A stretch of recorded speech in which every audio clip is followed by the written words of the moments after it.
Halo, salam jumpa dimanapun kalian berada. Kita sekarang kembali ke creative thinking dan kita masuk ke eh, pertemuan yang ketiga. Walaupun sebenarnya di judul PPT maupun di video kita masuk nomor 4. Perlu diketahui bahwa harus dimaklumi ada suara-suara di latar belakang saya karena yang memang eh, inilah yang namanya work from home ya, seperti ini. Seperti itu adanya. Sebelumnya kita sudah membicarakan masalah creative thinking dan di situ ada 5 elemen yang sebenarnya antara lain adalah uh, 3 yang kemudian ditambah dengan 2 ya, konvergensi, dan sempat dijelaskan juga di slide ini ya. Jadi kita mulai memahami masalah 4W, 1H-nya. H-nya ini how, kita akan bicarakan. Dan kemudian juga syarat-syarat kreatif ya, 1, 2, 3. Yang nomor 3-nya terdiri atas 3, jadi ada 5. Dan kemudian kita sempat membicarakan masalah critical thinking. Critical thinking ini adalah bagaimana sebenarnya ada 2 aspek dalam kehidupan kita sehari-hari yang mana kelihatan dan tidak kelihatan, dan semakin kita melakukan dan semakin kita mendialektikan dengan pikiran gitu ya, pikiran tindakan, jadi semua adalah proses yang bertukar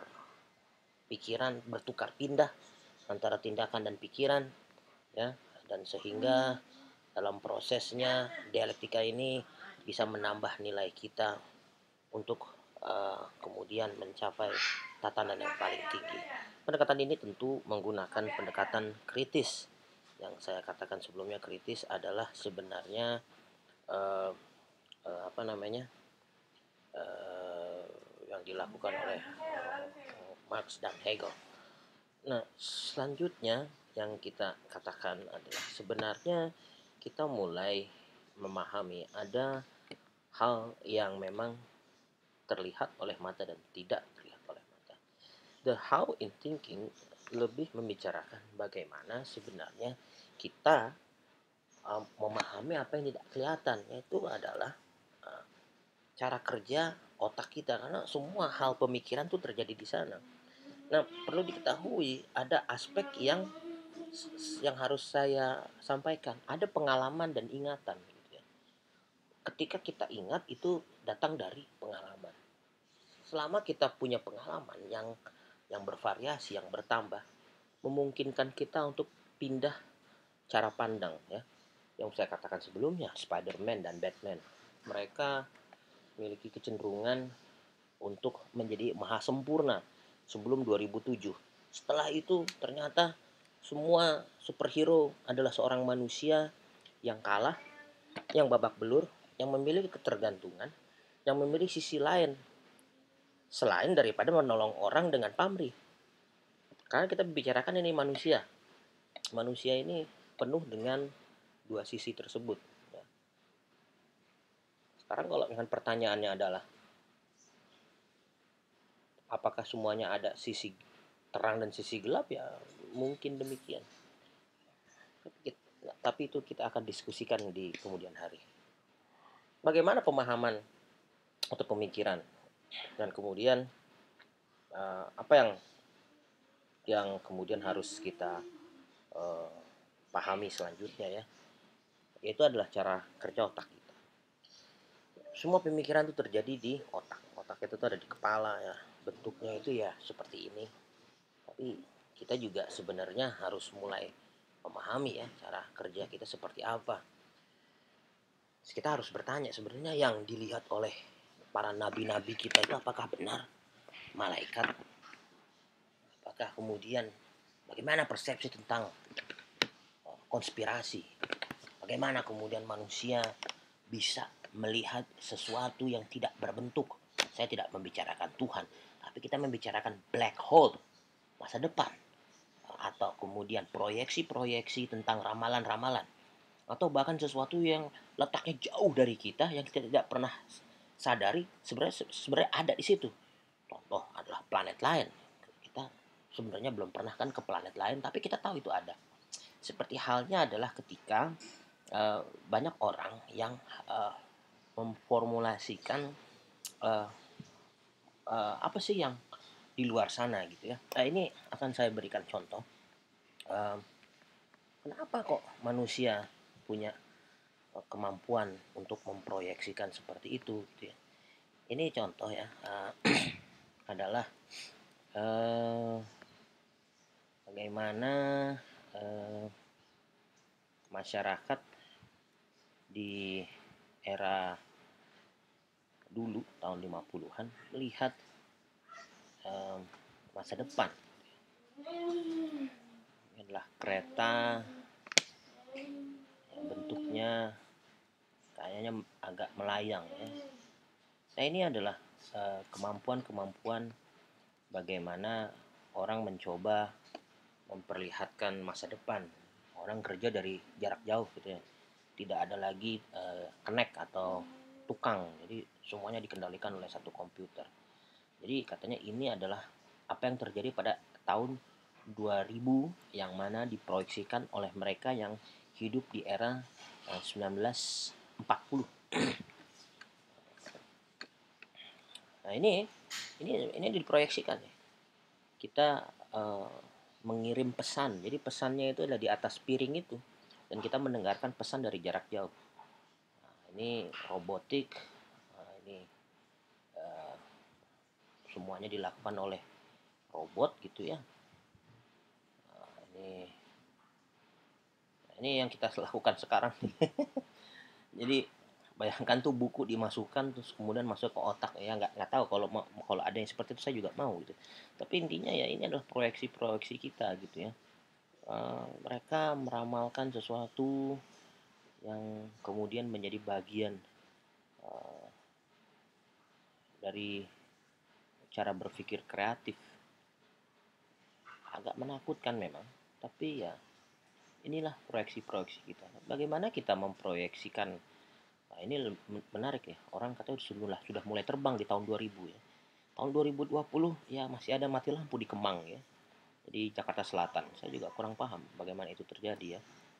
Tapi ya apa sih yang menghalangi orang-orang ini untuk mencapai mimpinya? Ya, saya kira ada politik, ada banyak masalah seperti itu. Uh, Cara kerja otak kita itu akan kita bagi dalam 3 cara pandang. Cara pandang biologis, cara pandang suatu teori yang namanya adalah teori otak 3 lapis, dan kemudian yang terakhir bagaimana otak bekerja. Ini adalah bagaimana otak bekerja secara pembagian-pembagiannya. Bisa dilihat bahwa otak frontal lobe adalah bagaimana informasi yang didapatkan dari mata, telinga gitu ya. Kemudian temporal lobe itu adalah bagian-bagian informasi yang kita dapat dalam seharian. Jadi kita mendapat kalau misalkan kalau kita kenalan gitu ya, nah itu masuknya ke temporal lobe. Dan kemudian yang belakang warna merah adalah yang bekerja untuk otot gitu ya. Yang paling atas itu ada yang dimana otak kita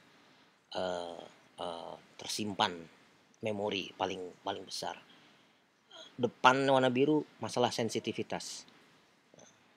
Ini otak yang warna biru ini frontal lobe, otak yang bertanggung jawab jikalau kita kalau punya pacar gitu, pacar kita udah mulai kelakuannya sudah membosankan atau apa, dan kemudian kita bertanya ada apa kan gitu, terus jawabnya gitu kan, oh nggak ada apa-apa gitu. Nah, itu dia. Nah, kalau misalkan ya sebenarnya ketika dijawab nggak ada apa-apa, ada apa-apanya tuh. Tapi kalau misalkan kita percaya nggak ada apa-apa ya artinya kita parietal lobe-nya ompong gitu, nggak ada pengalaman apa-apa. Nah, parietal lobe ini nah, yang ingatan dan hubungannya dengan reasoning ya, yang warna kuning. Jadi kita semakin warna kuning ini pekat, semakin kita memiliki kemampuan untuk berpikir. Nah, ini adalah teori, itu tadi teori yang pertama itu biologis. Nah, teori yang selanjutnya adalah uh, teori tentang lapisan otak. Jadi, ya tidak semua orang percaya bahwa kita memiliki teori tentang evolusionis. Bagi mereka yang progresionis, yang percaya, karena intinya begini, ada yang percaya awal dari semua kehidupan adalah Nabi Adam. Ada yang percaya mengatakan, oh ya kita berevolusi. Nah ini adalah teori dari evolusi. Uh, Teori ini mengatakan bahwa sebenarnya evolusi dari laut ke darat yaitu adalah dari apa protozoa, kemudian single cell menjadi ikan, krokodil, mamalia dan akhirnya kita menjadi human, itu sebenarnya memperlihatkan suatu blueprint perkembangan otak kita. Nah ini banyak yang memperdebatkan juga itu, tapi ya nggak apa-apa. Semakin menurut saya semakin kita memperdebatkan banyak hal kan artinya kita sedang berdialektika. Kita di sini dilihat di sebelah kiri atas itu adalah uh, bagaimana otak kita berkembang. Pertama itulah otak reptil, ke tengah adalah otak limbik atau otaknya mamalia, dan kemudian yang paling luar itu adalah otaknya manusia, di mana terjadinya reasoning tadi. Tadi kalau misalkan secara biologis adalah parietal lobe, tapi kalau misalkan menurut teori ini adalah teori paling luar. Semakin kita berpikir secara reptilian, artinya kita berpikir secara biologis, gitu ya. Semakin kita berpikir secara apa namanya, berpikir secara mammalian brain atau processing emosi, kita menggunakan sebenarnya ya itu yang mengatur keseimbangan emosi lah, mengatur keseimbangan. Nah rasional yang kemudian mencoba untuk keluar dan menciptakan keseimbangan baru. Ini just the case ya. Hoax itu sebenarnya menyebar dikarenakan oleh bagaimana otak paling dalam kita bekerja. Jadi disebutnya ada amigdala. Jadi amigdala itu adalah paling dalam yang mengatur, ini juga banyak ya. Jadi mengatur respon yang paling uh, primitif. Respon yang paling primitif itu kalau kalian nonton filmnya Inside Out itu ada 5. Walaupun sebenarnya ada 8, walaupun ada yang mengatakan 40. Tapi yang salah satu sangat apa namanya? Yang sangat berkembang adalah kalau orang menerima hoax, mereka kemudian menjadi jijik, menjadi takut ya, dan kemudian menjadi sangat reaktif, emosional. Kalau orang menyebutnya emosional, walaupun sebenarnya label emosional ini punyanya yang mammalian brain, tapi eh, membabi buta, ngamuk. Jadi bahasa bahasa Filipinnya tuh amok. Jadi kalau misalkan kita udah kepencet nih ininya ya, tombol, kalau bahasa Twitternya triggered gitu ya. Kalau udah kena bagian itunya udah itu gampang sekali hoax berkembang. Nah, ketika hoax sudah berkembang, menunjukkan sebenarnya bahwa cara berpikir kita itu adalah cara berpikir survival. Kalau kalian tahu ada nama bela diri namanya Krav Maga, itu udah nggak ada, itu berantem udah nggak ada etikanya. Itu antara lain mencakar, mencolok mata, ya, mencakar, mencolok mata, nyikat belakang otak, kepala, ketika orang di bawah disikat juga gitu. Jadi Krav Maga itu sebenarnya adalah survival. Jadi nggak ada aturan, yang penting adalah siapa yang hidup gitu. Nggak ada peraturan dalam dalam bertahan hidup. Yang penting adalah ada yang mati, ada yang dimatiin gitu. Nah itu cara berpikir secara reptil gitu ya. Nah yang tengah, mammalian brain ini sebenarnya lebih ke arah eh, keseimbangan gitu ya. Nah kita bisa lihat di sini sebenarnya ada lapisan luar, ada lapisan dalam gitu ya. Nah sebenarnya kalau kita mau lihat ya di sini ya, jadi kalau kita menggunakan reptil semuanya autopilot, jadi fight or flight. Artinya mau berantem atau mau kabur. Nah, itu reptil tuh. Dan kemudian, nah ini yang paling deket nih adalah, nah ini menarik nih. Yang di tengah ini itu yang menentukan decision.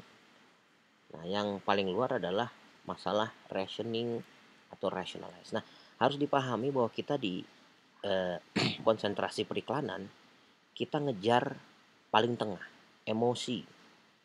Karena orang itu mengambil keputusan bukan karena reptil ataupun bukan karena human brain, tapi kita ngejar emosi. Makanya banyak orang kalau misalkan buat video, oh itu buat videonya yang menggugah emosi katanya. Walaupun kemudian banyak yang nanya juga ya, emosi itu seperti apa kan gitu ya. Nah, kita akan belajar ke situ atau nanti kita akan diskusi lebih lanjut seperti itu. Jadi yang mengacu kepada emosi, ingatan, terus kemudian perilaku itu adalah yang tengah, yang limbik. Sedangkan yang reptil ini uh, apa disebutnya ya, refleks gitu. Kalau orang latah ya, itu adalah yang bertanggung jawab pada lizard brain atau yang paling dalam. Ya, kalau misalkan ada hoax berkembang ya itu adalah karena kita berpikir secara paling dalam gitu ya. Nah, kita sebenarnya udah paham dengan masalah keputusan yang emosional aja itu udah bagus. Tapi masalah human brain reasoning ini adalah sebenarnya masalah imajinasi, inovasi, reasoning, rasional dan sebagainya ya. Ini di teorinya seperti yang saya katakan, ya. Jadi The Triune Brain tahun 1960. Nah, ini yang akan saya jelaskan. Bagaimana memori terjadi yang di tengah. Memori itu terjadi dikarenakan kita di dalam otak itu satu sel, ya, satu sel yang kecil itu nerve cell. Dia kemudian saling nempel dengan yang lain dengan sebuah namanya sinaps. Ini luar biasa, ini ukurannya kecil-kecil sekali ya. Ini ketika banyaknya neuron, yaitu munculnya dikarenakan oleh experience ya. Nah, experience ini kemudian sebenarnya juga saling mempengaruhi juga. Maksud saya begini, si reptil ini mempengaruhi emosi dan kemudian mempengaruhi rationalizing ya, yang paling luar. Yang paling luar juga mempengaruhi ke dalam juga gitu. Jadi tidak selamanya kemudian kalau kita latah ya akan latah, enggak juga gitu. Kita bisa berubah tuh, kita bisa merubah cara pandang seperti itu gitu. Nah, artinya yang gambar ini mengatakan bahwa sebenarnya semuanya itu mempengaruhi semua kita.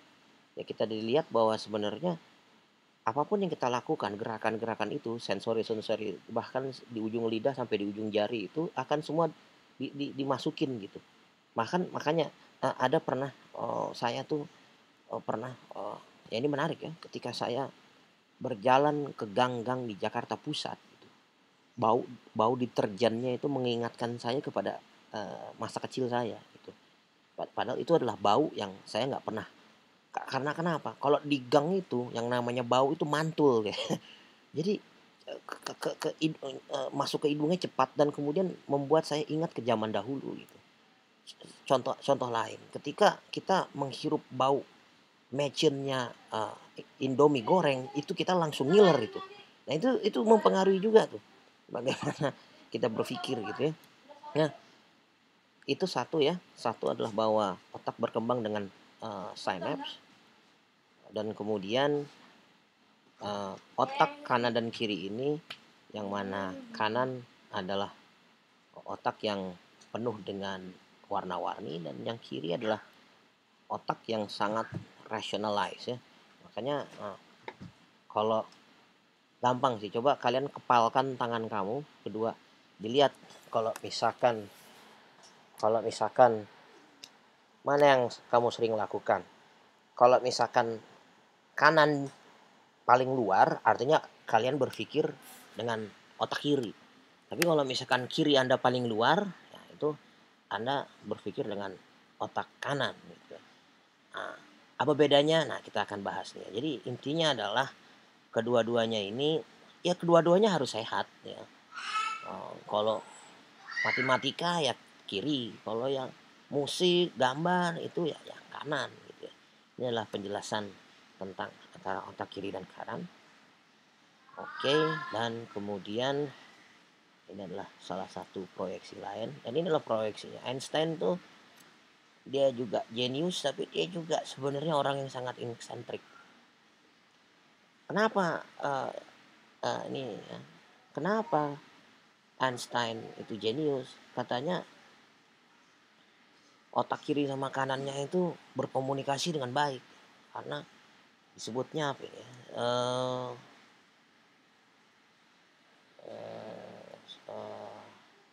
Operculumnya lebih besar, parietal lobe-nya lebih besar. Bahkan Einstein itu hampir nggak ada parietal operculumnya. Jadi apa ya? Cara dia melihat, cara dia merasakan itu dia semua terkoordinasi dengan bercampur aduk gitu ya, antara kanan dan kiri satu ya, dan kemudian antara 4 otak itu mereka berkomunikasi satu sama lainnya. Nah itu yang membuat Einstein jadi jenius. Jadi intinya apa? Komunikasi otak yang baik. Jadi antara rasionalisasi, emosi, semua saling saling melengkapi. Ini kita bisa lihat ya. Jadi otak dia jedanya besar sekali. Jadi dia bisa semua otaknya bekerja dengan utuh. Nah, jadi kalau misalnya artinya pakai otak, lo bisa jadi cuman otak yang sebelah mana yang mikir gitu. Apalagi kalau misalkan kita cuman menerima impuls-impuls tertentu gitu ya. Nah, oke, ini adalah sama ya yang tadi Einstein. Jadi gurat otaknya hampir kelihatan hilang, hampir hilang. Nah, Einstein intinya memiliki kemampuan spasial yang lebih baik. Kenapa? Semuanya bercampur aduk. Nah, ini adalah contoh-contoh orang yang berpikirnya campur aduk. Berpikir campur aduk intinya seperti ini. Ketika dia merasakan, berpikir, itu menjadi satu. Makanya ada orang yang bisa melihat rasa atau bisa memvisualkan musik, melihat musik. Nah, itu ya, merasakan musik. Musik harusnya didengar. Nah, ini orang-orang ini dia merasakan musik. Dia melihat masalah. Jadi masalah itu bukan suatu apa ya? Bukan suatu yang dipikirkan, tapi mereka sudah dilihat. Nah, itu ini orang-orang ini adalah orang-orang katanya yang biasanya orang yang memiliki tangan kiri. Jadi memang sebagian besar manusia ya, sebagian besar manusia itu selalu berpikir dengan otak kiri. Nah, otak otak kiri betul. Nah, artinya otak kiri itu apa namanya? Otak kiri itu sebenarnya orang yang nulisnya pakai tangan kanan. Paham ya? Makanya tadi saya katakan coba kamu kepalkan tangan kamu. Kalau tangan kanan kamu paling atas artinya kamu berpikirnya pakai otak kiri. Nah, orang-orang ini ya, Oprah Winfrey dan kemudian Jimi Hendrix, dokter, sama saya lupa ya, siapa ini bapak tua ini, apa Alison Krauss apa ya, saya lupa pokoknya. Nanti akan saya cari. Oprah Winfrey sama Barack Obama adalah otak yang kidal, orang yang kidal, tapi mereka berpikir dengan otak bagian kanan. Nah, otak yang bagian kanan itu ya jelas orang-orang yang kemampuan imajinasinya luar biasa. Jadi ini ya, holistic, see and result, kreatif. Terus ditanya kita yang tiap hari nulis pakai tangan kanan bisa kreatif? Bisa. Jadi ya kita bisa mempelajari. Tapi yang saya katakan ya, orang-orang yang berpikir dengan otak kanan itu mereka keseimbangannya lebih baik. Jadi kalau ditanya, Pak, selama ini kita berpikir pakai otak kiri ya? Iya memang betul. Apalagi dengan kegiatan, apalagi dengan pola-pola yang kita dapatkan dari SD, SMP, SMA, wah itu udah itu disiplin ya, baris berbaris, wah itu otak otak kiri semua itu, ya. Kalau di sini siapa yang warnain nggak boleh di luar garis, nah itu otak otak otak kiri itu. Nah, orang-orang seperti ini mereka melihat bahwa oh ya emang kenapa kalau keluar garis dan sebagainya gitu ya. Jadi ini menurut saya adalah eh, pengungkapan yang cara. Nah, seperti ini silahkan Anda lakukan di rumah. Bisa nggak Anda membuat kertas seperti ini? Nah, ini artinya orang yang seperti ini adalah orang yang kemudian bisa melihat bentuk kertas ya, bentuk kertas, dan mereka yang sebenarnya bisa melihat kemampuan untuk beyond just a picture. Dalam TPA itu ada pernah suatu tes, ada dadu kan. Dadu bentuknya seperti ini. Kalau misalkan digelontorkan ke depan 2 kali, ke kiri 4 kali, dan ke depan. Nah, itu hasilnya di atas berapa? Nah, itu tuh orang-orang yang bisa melihat masalah. Nah, ini contoh ya. Ini kita masuk ke inti masalah ya. Ketika kita mendapatkan pengalaman atau ingatan, sebenarnya ada suatu sinaps ya. Sinaps itu terjadi dikarenakan oleh sesuatu yang baru, ini new experience. Nah, sesuatu yang baru atau new experience itu dikarenakan suatu pola yang diulang-ulang. Pola yang diulang, dan kemudian menciptakan suatu sinaps. Nah, sinaps yang lain sebenarnya terjadi dikarenakan oleh apa? Emosi. Jadi kalau kamu mau belajar, antara Anda mengalami dengan secara emosional atau Anda mendapatkannya melalui repetisi. Nah, ini dia. Nah, antara Anda apa namanya, melakukan repetisi, atau ada suatu hentakan yang sangat luar biasa sehingga itu merubah satu rentet neuron, dan itu biasanya melibatkan emosi. Emosional ya. Saya emosional itu apa ya? Emosional itu sesuatu yang sifatnya menggelegar gitu. Makanya saya menggunakan gambar gambar ini ya. Nah, otak pada intinya menghindari sesuatu yang sifatnya baru, karena baru tuh nggak enak gitu ya. Jadi apa yang enak, apa yang menghindari yang nggak enak lah. Jadi kita akan gitu-gitu aja. Tapi kalau misalkan, makanya orang jatuh, nah itu satu otaknya menggelegar tuh, dia akan belajar. Apakah kita belajar kalau dikepret? Nah, itu juga kita nggak tahu. Nah, itu salah satunya aja. Bisa juga Anda melakukan sesuatu dengan berulang-ulang. Di otak kita itu intinya impuls itu ya tidak lain adalah sebenarnya electrical impulse. Jadi kalau misalkan electrical impulse itu akan mencari eh, jalur yang resistensinya paling kecil. Jadi eh, oh, gimana mau mencari yang baru kalau misalkan sebenarnya isi dari semua eh, semua yang kita alami itu ya tidak pernah ya, saya kira itu adalah suatu masalah yang kita harus kaji ya.